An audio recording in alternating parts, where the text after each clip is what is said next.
Hello everyone. I'm just going to show you what a sound button is, because over the next few weeks we're going to be using sound buttons to help us blend the sounds together to read words. So usually what we do is we get a pen and we put a spot under each sound. So let's do this one first. So S, I, T. Let's push the sound buttons. S, I, T, S, it, S, it, sit. Let's do the next word. Put the sound buttons under each sound, like that. N, ap, n, ap, n, ap, nap. Well done, good reading. Let's do one more.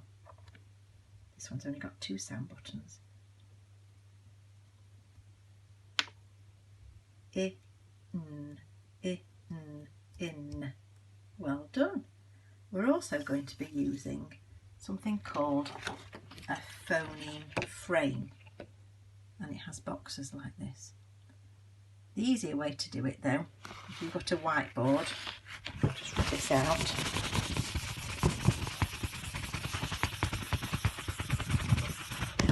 Is to put the lines down your whiteboard, so one there and one there, like that, so it looks like that.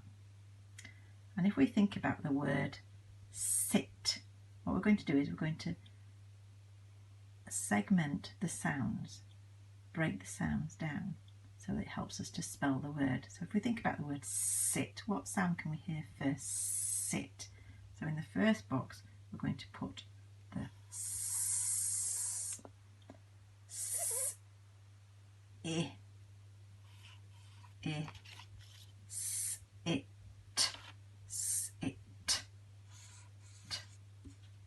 There we have it, S, it. Let's do another one. In. Oh, we only need two, remember this time. I, N. So next week we're going to be thinking more about sound buttons like these, and we might use the phoneme frames to spell out some words. See you later, bye bye.